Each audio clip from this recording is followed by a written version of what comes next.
Genocide Remembrance Day observed here in the camps in many ways, and different camps has organized this day by the Rohingya people. So we would like to talk with a Rohingya community leader, Mr. Yusuf. So would you please tell us what is the aim of this event today?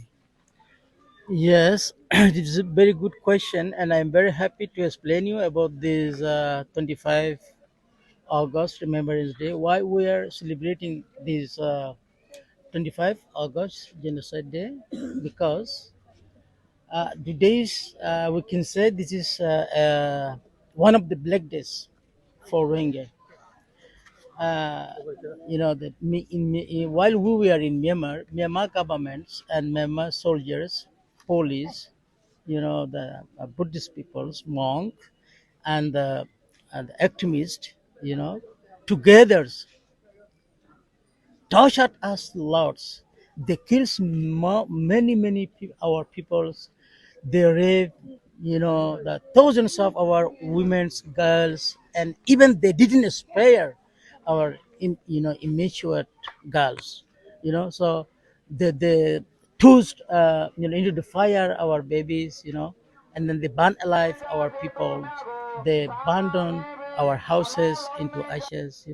So we have Actually, massive. genocide is happened on Yes, that time. yes, So are you remembering this day? yes. So with the remembrance, what do you want to Not to say to forget. the Yes, world community? yes. We are. The purpose of doing this is that so our people can remind, this day is our genocide remembrance day, and we'd like to pass this message to the world and world community and the world court of justice that we are genocide survivors.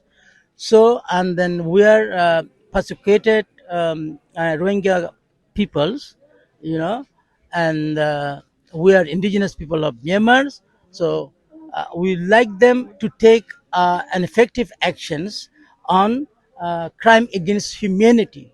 If they will take an effective action on this occurrence, on this event, Who will take the actions? World community? Are you asking to the world community for taking actions? because they are responsible people. They can make the pressure to Myanmar governments to stop genocide. You know, in Myanmar, genocide is still ongoing. But is that initiative or enough that what have been taken by the UNHCR and the other world community? One, yeah, good question. When they know all our condition, everything, when they know our condition details, when they know our problems detail, and then they can consider how to take action on Myanmar governments, Myanmar, military junta governments, you know, and then for their deeds, what they have to do, they can consider this. We are how can I say, we are not stateless peoples. We have our own country, so we don't want to live in Bangladesh refugee camps no more, no longer. It is now already 5 years. We don't want to be live in Bangladesh as a refugee. We are human beings. We have to enjoy our life as a humans. We are not animals. We are not living our living standards, and everything's are like animals here. you know That's why you want to go back to your home. not that's why, everyone like to go to their home. We have our home. This is not our home. We're just given, shelter to live for sometimes. We are not here for permanent living.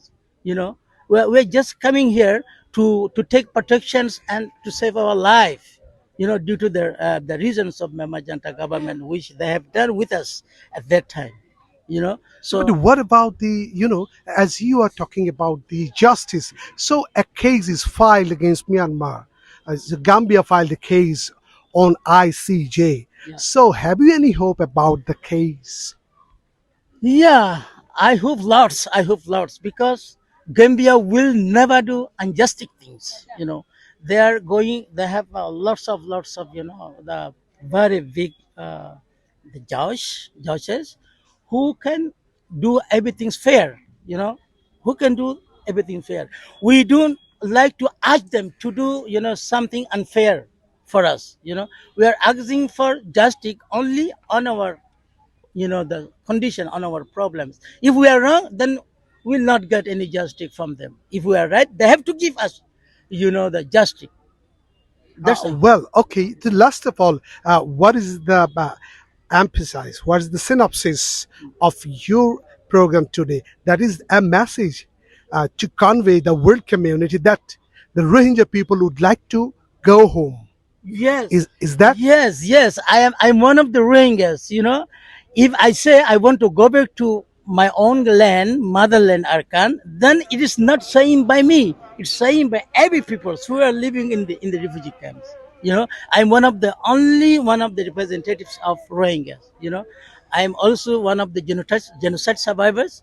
So my wish is the same as their wish. Their wish is the As same as some UN agency are yeah. talking about the safe repatriation, so what do you think about the safe repatriation? Because you have said a bit moment before that dignified repatriation. So will you please define the dignified repatriations? Yeah. oh, I would like to define the meaning of dignified repatriation is that we are human beings. They have to respect humans. They have to respect fundamental human rights. They have to respect the rights of Rohingyas. Who uh, who who we are, and then who we are in Myanmar.